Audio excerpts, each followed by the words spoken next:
Hi అండి, welcome to my channel Beena's kitchen and blogs. ఈరోజు నేను ఉత్తరాంధ్ర స్పెషల్ అయిన తీపి ఆవకాయని చేస్తున్నాను. అయితే దీన్ని మాగాయ కూడా అనొచ్చు, ఎందుకంటే నేను మామిడికాయలకి తొక్క తీసి చేశానన్నమాట. తొక్కతో పాటు కూడా చేయొచ్చు. ఈ కొలతలతో గనక చేశారంటే 2 సంవత్సరాలైనా పాడవకుండా ఉంటుంది. అయితే దీన్ని ఎలా చేయాలో చూసేద్దాం రండి. నేనైతే 10 కలెక్టర్ మామిడికాయలతో ఆవకాయనైతే చేస్తున్నాను. అయితే ఆవకాయలో ముక్క గట్టిగా ఉంటేనే టేస్ట్ బాగుంటుంది. అలా ముక్క గట్టిగా ఉండాలి అంటే మామిడికాయలు తెచ్చిన రోజునే ఆవకాయ పెట్టుకోవాలి. ఒక్క రోజున్న ముక్క మెత్తపడిపోతుంది, అంత బాగోదన్నమాట. నేను 10 కలెక్టర్ మామిడికాయల్ని తీసుకున్నాను. పైన తొక్క తీసేసి టెంకలు కూడా లేకుండా చిన్న ముక్కలుగా కట్ చేసి పక్కన పెట్టుకున్నాను. ఈ సైజు ముక్కలుగా కట్ చేసుకుని ఉంచాను. నేను తీసుకున్న గ్లాసు పావు గ్లాస్ అనమాట. ఆ గ్లాస్కి ఇంచు తగ్గించి ఆవు పొడినైతే వేసుకోవాలి. అదే గ్లాస్తో గ్లాస్ నిండా కారాన్ని అయితే వేసాను. కారం అంత ఘాటుగా లేదు, అందుకనే ఇంత వేసాను. కారం తక్కువగా తినేవాళ్ళు తగ్గించి వేసుకోండి. అదే గ్లాస్తో ఇంచు తగ్గించి కళ్ళుప్పునైతే వేసుకోవాలి. ఏ ఆవకాయలకైనా కళ్ళుప్పే వేసుకోవాలి. కళ్ళుప్పు వేస్తే అంత వేగంగా పాడవదు. ఇందులో 1 స్పూన్ జీలకర్ర పొడిని వేస్తున్నాను. ఇదైతే ఎవరు వేయరు, కానీ ఫ్లేవర్ కోసం వేస్తున్నాను, చాలా బాగుంటుంది. ఇందులో 1 స్పూన్ మెంతులు కూడా వేసుకోవాలి. అయితే ఇవన్నీ కలిసేటట్టు ఒకసారి కలుపుకోవాలి. ఈ విధంగా ఒకసారి బాగా కలుపుకున్న తర్వాత నేనైతే 10 మామిడికాయలకి 1.5 కేజీ బెల్లాన్ని అయితే వేస్తున్నాను. మీరు తీపి తక్కువగా తింటారు అనుకుంటే కొంచెం తగ్గించి వేసుకోవచ్చు. నేను వేసిన కారానికి 1.5 కేజీ బెల్లం అయితే కరెక్ట్గా సరిపోయింది, చాలా బాగుందన్నమాట. ఉప్పు, కారం, ఆవు పొడి, బెల్లం ముక్కలకి పట్టేటట్టు బాగా కలుపుకోవాలి.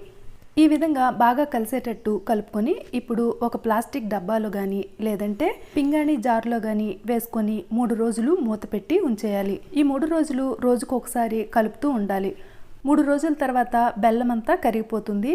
అయితే 3 రోజులు ఊరడం వల్ల ముక్కలకి ఉప్పు, కారం, తీపి బాగా పడుతుందన్నమాట. ఇందులో 1/2 గ్లాస్ ఆయిల్ని అయితే వేసుకోవాలి. ముక్కల్లో ఉప్పు, కారం, ఆవు పొడి వేసేటప్పుడైనా ఆయిల్ వేసుకోవచ్చు, ఇప్పుడైనా ఆయిల్ వేసుకోవచ్చు. తీపి ఆవకాయకి ఎప్పుడు వేసినా పెద్ద తేడా ఉండదన్నమాట. అయితే ఈ ముక్కలన్నింటినీ బాగా కలిపి 3వ రోజు ఎండలో ఆరపెట్టుకోవాలి. ముక్కలు ఎండబెట్టడానికి మంచి గట్టి ఎండ అయితే ఉండాలి. 3 లేదా 4 రోజుల్లో ఎండిపోతాయి అన్నమాట. నేనైతే 2 స్టీల్ పళ్ళల్లో ఆరపెట్టాను. ఎంత వీలైతే అంత పల్చగా ఆరపెడితే అంత వేగంగా ఆరిపోతాయి. ముక్కలతో పాటు ఓటను కూడా 3 రోజులు ఆరపెట్టాలి. మరీ చిక్కగా అయిపోకూడదు, మరీ పల్చగాను ఉండకూడదు. నేనైతే 4 రోజులు ఎండపెట్టాను. 4 రోజులకి ఎంత బాగా ఎండాయో చూడండి.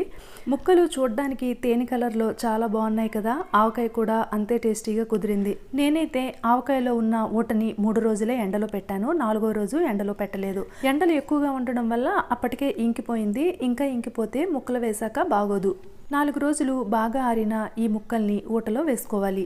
ఈ విధంగా ముక్కలన్నీ ఊటలో వేశాక బాగా కలుపుకోవాలి. ఈ విధంగా బాగా కలుపుకున్నాక చూడడానికి లిక్విడ్గానే ఉంటుంది, కానీ మరుసటి రోజు ఉదయం చూస్తే ఈ నీరంతా పీల్చేసి గట్టిపడిపోతుంది.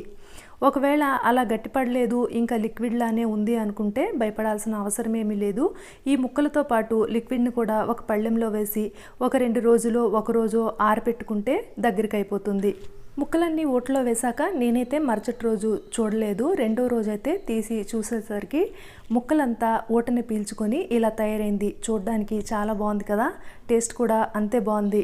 తీపి ఆవకాయని చేయడం చాలా ఈజీ, ఎవరైనా ఈజీగా చేసేయచ్చు. ఈ వీడియో కనుక మీకు నచ్చినట్టయితే మీ ఫ్రెండ్స్ అండ్ ఫ్యామిలీ మెంబర్స్కి షేర్ చేసి, లైక్ చేసి, సబ్స్క్రైబ్ చేసుకోండి. Thank you for watching. Subscribe my channel Beena's kitchen and blogs.